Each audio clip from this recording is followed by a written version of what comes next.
Hi guys, பல்லாவர சந்தைக்கு போலாமா? போகும்போதே கிளைமேட் நல்லா இருந்துச்சு. செம்ம வெயில்ல ஒரு தடவை வந்திருக்கேன். ஆனா இன்னைக்கு கிளைமேட் கொஞ்சம் நல்லாவே இருந்துச்சு. பல்லாவர சந்தையில கிடைக்காத பொருளே கிடையாதுன்னு சொல்லுவாங்க. அது நிஜமாவே உண்மைதான். நான் எதுக்காக இங்க மார்க்கெட்டுக்கு ஷாப்பிங்க்கு வந்தேன்னா கொஞ்சம் பிளான்ஸ் எல்லாம் வாங்கலாம் அப்படின்னு வந்தேன். வர்ற வழியில பாத்தீங்கன்னா நிறைய ஆஃபர் பிளாஸ்டிக் பொருள்லாம் இருந்துச்சு.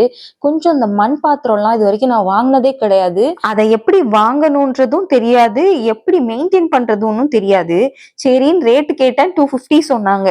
சரி மூவ் ஆன் ஆயிட்டேன். வந்த வேலை என்னது, பிளான்ட் வாங்குறது. அந்த வேலையை பார்ப்போம்னு சொல்லிட்டு போய் ரோஸ்மேரி வாங்கிட்டு இருந்தேன்.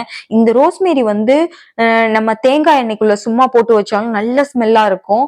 அது மாதிரி நம்ம எண்ணெய் எல்லாம் காய்ச்சுறாங்கன்னு வச்சுக்கோங்களேன், அதுலயுமே ஒரு காஞ்சு போன ரோஸ்மேரி போட்டா கூட அவ்வளவு ஸ்மெல்லா இருக்கும். இந்த இலைதான் காஞ்சிருச்சே, இதுல என்ன ஸ்மெல் வரப்போகுதுன்னுலாம் கிடையாது.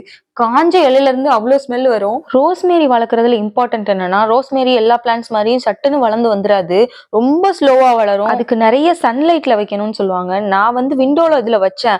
ஆனாலும் காயெல்லாம் இல்ல. ஆனா ரொம்ப பெரிய growth இருக்காது. அப்புறம் வந்து வெத்தலை வந்து நாட்டு வெத்தலையா பார்த்து வாங்கலாம்னு நினைச்சேன். அவ்வளோ கிடைக்கல. ஆனா இந்த குட்டி இந்த இது வெத்தலை இருக்குல்ல, இது வந்து ஒரு 15 ருபீஸ்க்கு கொடுத்தாங்க. சரி எதுக்கு அப்படின்னு சொல்லிட்டு வாங்கிட்டேன். ரோஸ்மேரி எவ்வளவு ரேட்டுன்னா ஒரு 60 ருபீஸ் சொல்லியிருந்தாங்க. ஆனா பாட் கிடையாது, பேக்கெட்ல தான் வச்சு கொடுத்திருந்தாங்க. ஆனா பெரிய பிளான்ட்டா இருந்துச்சு. என்னதான் பிளான்ட் வாங்கினாலும் கடையில போய் பார்க்கும்போது பிளான்ட் எல்லாம் ஃப்ரெஷ்ஷா இருக்குங்க. அதை வீட்டுக்கு கொண்டு வந்து வச்சு ஒரு வாரம் கழிச்சுதான் தெரியுது அதோட நிலைமை என்னன்னு. பிளான்ட் வாங்குறதுக்கு எதுக்கு தெரியுமா இவ்வளோ நாள் வெயிட் பண்ணி இந்த சந்தைக்கு வந்திருக்கேன். வீட்டு பக்கத்துல எந்த நர்சரிக்கு போனாலும் ரேட் எல்லாம் வேற லெவல். இப்ப இங்க வந்து 60 ருபீஸ்க்கு இந்த ரோஸ்மேரி வாங்கியிருக்கேன் இல்லையா, இதே ரோஸ்மேரி என் வீட்டு பக்கத்துல போய் நர்சரியில கேட்டா 120 ருபீஸ்க்கு மேலேயே சொல்லுவாங்க. அதுவும் இதை விட குட்டி பிளான்ட்டா இருக்கும். யாருக்காவது லவ் பேர்ட்ஸ் அப்புறம் வந்து அனிமல்ஸ் எல்லாம் வளர்க்கணும்னு, பெட் அனிமல்ஸ் வாங்கணும்னு நினைச்சீங்கன்னா கண்டிப்பா இங்க வரலாம். நல்ல கலர் கலரா இருந்துச்சு. மதுரையில எங்க வீட்ல எல்லாம் வந்து தெருவுலயே வந்து இந்த கோழி குஞ்செல்லாம் வித்துட்டு போவாங்க. அதெல்லாம் பார்க்கும்போது பழைய நினைவுகள் வருது. இங்கெல்லாம் வந்து அங்கேயும் நான் கோழி குஞ்சு, கலர் கோழி குஞ்சு இன்னும் சென்னைக்கு வந்து பார்க்கவே இல்ல. இந்த மாதிரி சந்தைகளை மட்டும்தான் பார்க்க முடியுது. உங்ககிட்ட இடமும் நல்ல மனசும் இருந்தா போதும் இந்த அனிமல்ஸ் எல்லாம் வளர்க்கறதுக்கு. இங்க எக்கச்சக்க அனிமல்ஸ் கிடக்கு. எதை விடுறது எதை நான் எடுக்கிறதுன்னு கூட தெரியல. நான் வந்து எல்லாத்தையும் தொட்டாவது பார்த்துட்டு போவோம்னு சொல்லி தடவி தடவி கொடுத்துட்டு வந்துட்டு இருந்தேன். நான் ஸ்டார்ட் பண்ண சைட்ல ஃபர்ஸ்ட் பிளான்ஸ் இருந்துச்சு. அதுக்கப்புறமேட்டு பெட் அனிமல்ஸ். இதை தாண்டினோன்னா வீட்டுக்கு தேவையான மளிகை சாமான், அப்புறம் வந்து நிறைய அந்த நம்ம மிளகா பொடிக்கு அரைக்கிறது எல்லா திங்ஸும் வரிசையா வச்சிருந்தாங்க.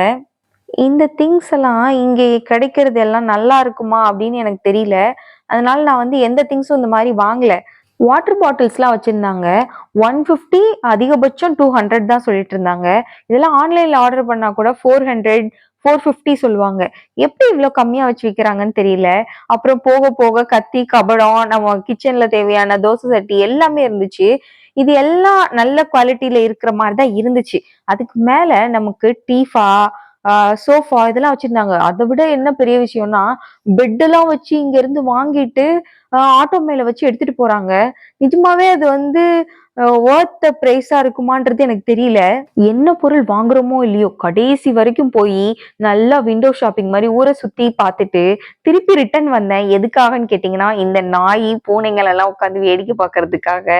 இவ்வளவு நேரம் இந்த ஏரியால சுத்தி பார்த்ததுல ஒரே ஒரு டால்மேஷன் இவர் ஒருத்தர் தான் வச்சிருந்தாரு. ரேட் எல்லாம் கேட்டீங்கன்னு வச்சுக்கோங்களேன், வேற லெவலா இருந்துச்சு.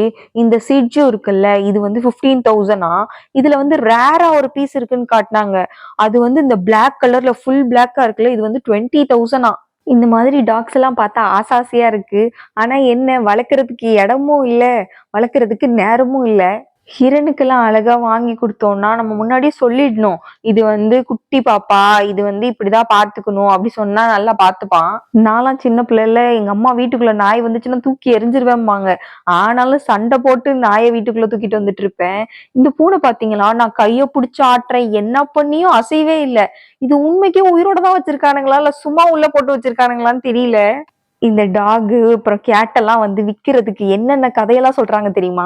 இங்க வந்து ஒரு கேட் வித்தாங்க. ஆக்சுவலா அது வந்து பெர்ஷியன் கேட்.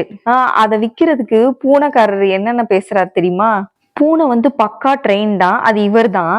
இவர் வந்து இந்த ட்ரெயின் பூனை மட்டும் எங்கேயாவது பாத்ரூம் போயிருச்சுன்னா இதே சந்தையில இந்த இடத்துல தான் இருப்பேன், நெக்ஸ்ட் வீக் கொண்டு வந்து இங்க விட்டுருங்க, ஒரு பூனை வந்து 5000 ரூபாய் அப்படின்னு சொல்லி வித்துட்டு இருந்தாரு. அது எப்படிங்க புது வீட்டுக்கு வந்துட்டு அதுக்கு எப்படிங்க தெரியும் எங்க போய் பாத்ரூம் போகணும் அப்படின்னு சொல்லிட்டு கேட்டாங்க.